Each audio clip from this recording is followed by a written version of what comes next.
lagi dengan gue Hendranyo. Nah, pada kesempatan kali ini gue mau membahas tentang Leopard pardalis bab koki ya teman-teman. Jadi banyak dari teman-teman yang udah tulis di kolom komen beberapa pertanyaan yang sering muncul seputar tentang Leopard pardalis ya teman-teman. Jadi hari ini gue mau bacain 10 pertanyaan yang ya mewakili tentang Leopard pardalis teman-teman ya. Jadi at least kalau teman-teman udah ngikutin video ini, kita udah bahas 10 pertanyaan ini, teman-teman pasti udah dapat pengetahuan atau ilmu dasar dalam memelihara Leopard pardalis ya teman-teman. Jadi ikutin terus video ini sampai selesai supaya teman-teman juga dapat ilmunya lengkap dari pertanyaan pertama sampai 10 teman-teman. Jadi ini adalah pertanyaan-pertanyaan yang sering ditanyakan dan memang ini krusial dalam memelihara Leopard pardalis. Oke, yuk kita mulai tapi kita ambil dulu Leopard pardalisnya. Yuk teman-teman.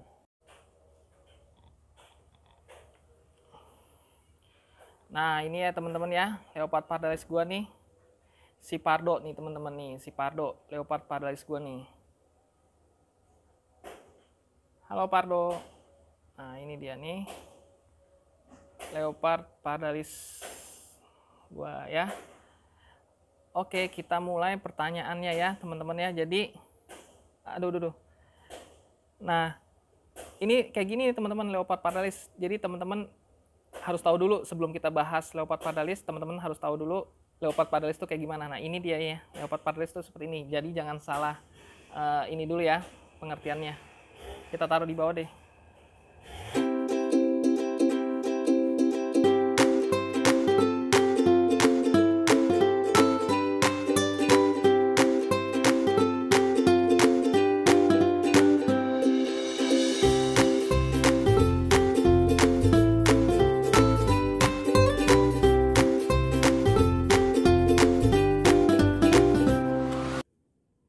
Oke, kita mulai yang pertama ya teman-teman ya.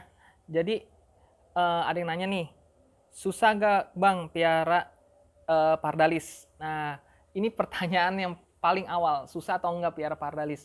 Jadi kalau menurut gue cukup susah. Jadi seperti yang gue udah pernah sebut, kalau melihara Leopard pardalis itu menurut gue paling susah dibandingkan melihara kura-kura darat lainnya. Itu pengalaman gue ya. Nah, jadi kenapa? Karena Leopard pardalis itu suhunya pasti berbeda dengan Indonesia. Jadi dia suhunya tuh sekitar 32 sampai 34. Jadi lebih panas daripada sulcata. Jadi itu susah diperoleh di iklim Indonesia, harus dengan bantuan lampu ya teman-teman ya. Jadi ya kalau dibilang susah, menurut gua paling susah piara Leopard pardalis. Pertanyaan kedua, Leopard pardalis bisa kena BS gak? Keluar uratesnya gitu bang.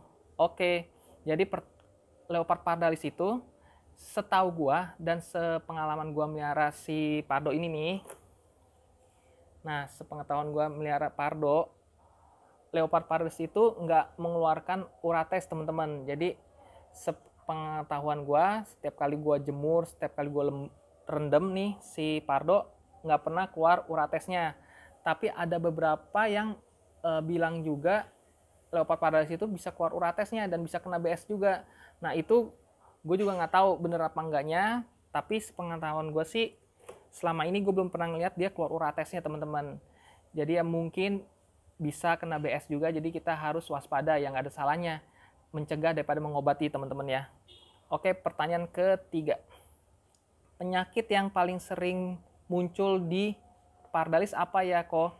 Nah, penyakit yang sering muncul itu tuh pilek teman-teman. Jadi Leopard pardalis ini tuh rentan banget terhadap penyakit di saluran pernafasannya. Jadi mulai dari pilek sampai yang parah tuh pneumonia ya teman-teman ya. Jadi itu ini yang parahnya. Jadi dia kadang-kadang pilek dalam gitu ya teman-teman. Nah di video gue sebelumnya gue pernah jelasin juga kalau si Pardo ini pernah kena pilek ya lebih dari seminggu teman-teman. Nah hidungnya meler. Nah coba kita lihat yang ini sekarang dia meler atau enggak. Nah dia udah plong ya teman-teman ya. Jadi nggak meler. Nah dia udah mulai plong ya teman-teman, lihat ya kan. Jadi penyakit yang paling umum, paling sering di Leopard pardalis adalah penyakit saluran pernafasan, yaitu pilek atau yang parahnya pneumonia. Pertanyaan keempat, suhu kandang yang baik untuk pardalis atau yang optimal untuk pardalis berapa ya? Nah, tadi kan gue udah sebut, jadi suhunya pardalis itu lebih tinggi dibandingkan sulcata. Jadi sulcata biasanya 30-32 ya udah oke. Tapi kalau pardalis dia 32 sampai 34. Jadi suhu ini memang lebih panas dibandingkan suhu kura-kura darat lainnya. Maka itu memang agak rentan pelihara leopard pardalis. Nah, jadi siasatinya yaitu kalau kita sebaiknya taruh di outdoor. Sebaiknya kita taruh di indoor, terus kita pakai lampu. Jadi dia biar hangat. Jadi nah itu yang cara mengatasinya supaya dia nggak kena flu atau penyakit saluran pernafasan ya teman-teman. Nah, berikutnya pertanyaan kelima, makanan apa yang terbaik buat pardalis? Jadi kalau gue sih pelihara ini makanannya sama aja seperti makanan kura-kura darat lainnya. Jadi seperti sayuran, buah-buahan. Nah itu gue kasih. Jadi seperti ini nih ya. Kalau saat ini gue kasihnya tuh fumak sama timun, fumak dicampur timun sama ini labu parang. Nah itu biasanya siang sama gue, semua menunya sama deh, semua kura-kura darat gue, jadi biar gampang semuanya sama. Biasanya sayur fumak dicampur timun, bisa tomat, bisa pepaya, bisa labu parang, bisa jambu dan buah-buahan lainnya, bisa juga kasih sawi atau caisim. Nah kemudian kalau malam, kalau kura-kura yang lain biasanya gue kasih pelet. Cuman kalau si pardo ini dia nggak doyan pelet teman-teman. Jadi agak uniknya si pardo ini dia nggak suka pelet. Jadi gue nggak tahu kenapa dia nggak suka pelet. Atau dari dulunya dia nggak terbiasa makan pelet. Tapi yang pasti dia nggak suka pelet seperti kura-kura darat lainnya. Jadi ini si pardo nggak suka pelet. Jadi otomatis gue pagi sama sore tetap kasihnya sayur buat si pardo, sayur dan buah. Yang keenam, pertanyaan keenam, bedanya pardalis babcocky dengan pardalis pardalis. Nah, ini kalau pardalis pardalis itu adalah kura darat terbesar ke berapa ya? Keempat.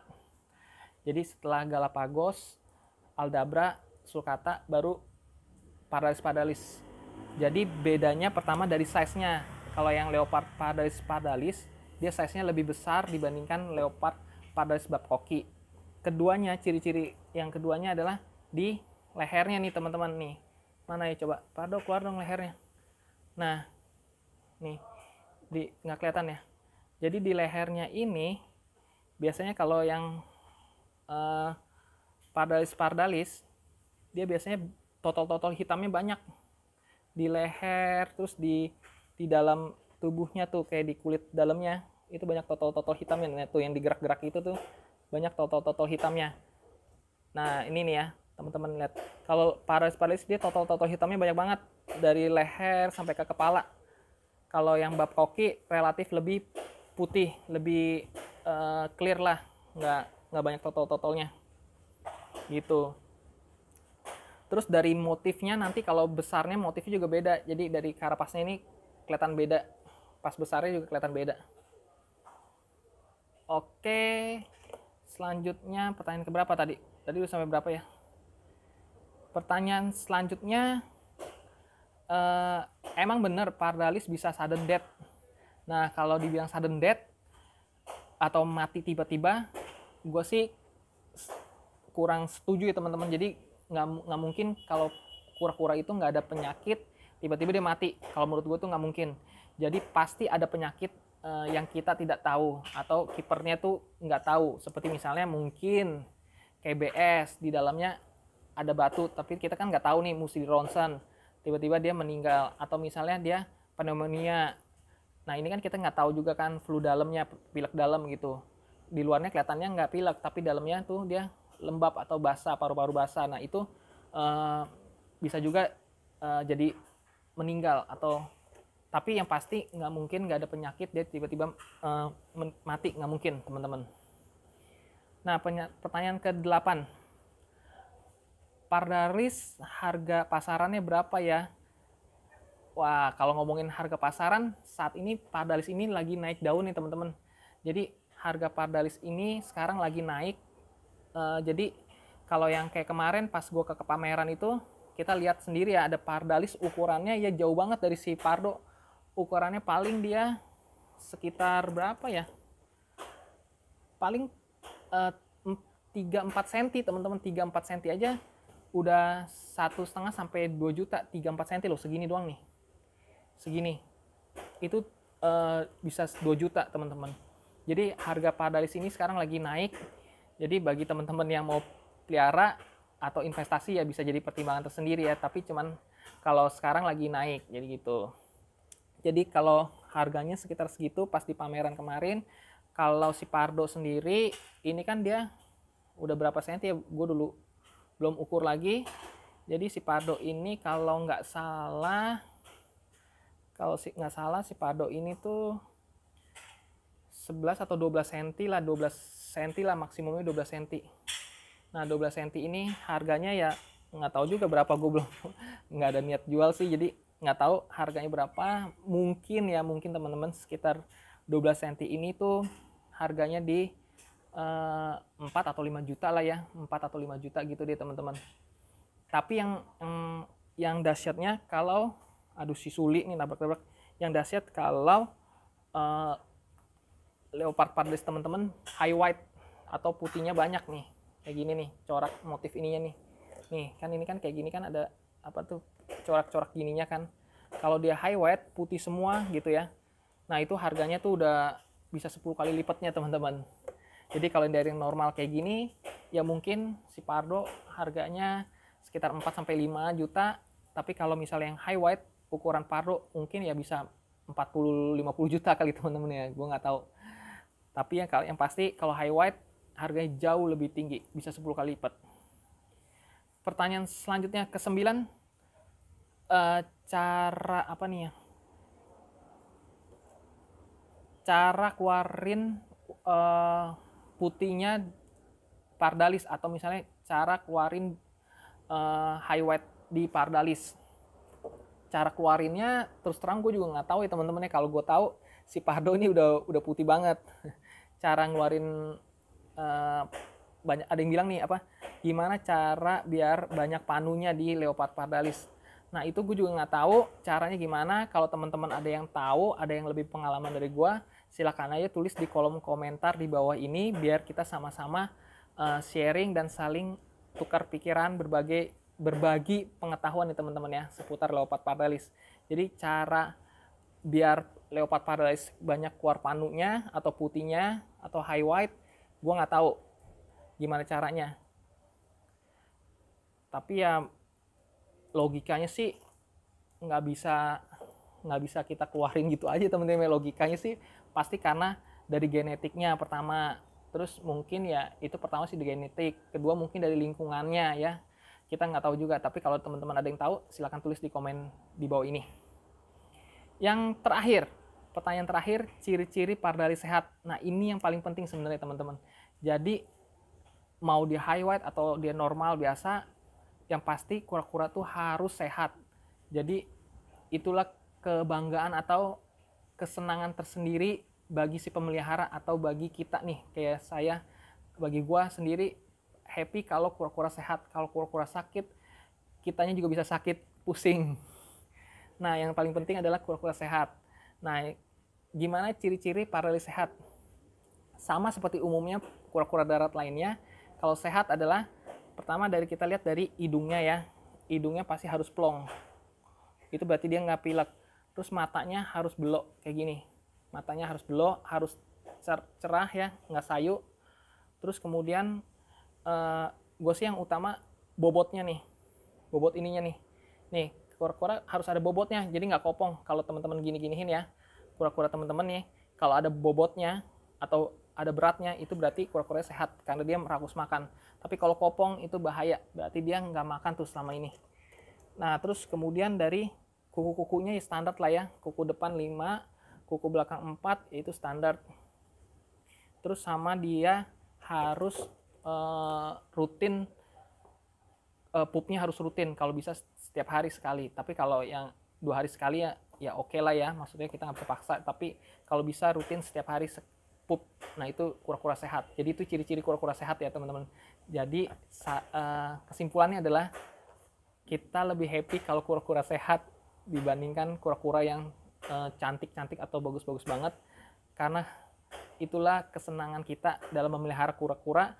Kalau kura-kura sehat pasti makannya rakus. Nah itu kita happy tuh kalau ngeliatin, atau pulang kerja capek, jenuh, pusing, terus pulang ngeliatin kura-kura makan lahap. Nah itu happy banget teman-teman. Jadi itu nilai yang tidak terukur dibandingkan nilai kura-kura itu sendiri teman-teman. Jadi kura-kura sehat itulah yang nomor 1 buat kita. Oke, gitu ya teman-teman. Q&A atau sesi Q&A tanya jawab seputar kura-kura leopard pardalis bab koki hari ini. Bagi teman-teman yang ingin nambahin atau ingin sharing lebih lagi, silakan aja tulis di kolom komen. Bagi teman-teman yang ada pendapat lain juga silakan aja tulis teman-teman di kolom komen. Kita feel free, kita saling berbagi untuk menambah pengetahuan kita semua pecinta kura-kura darat. Oke, thank you guys, see you, bye bye.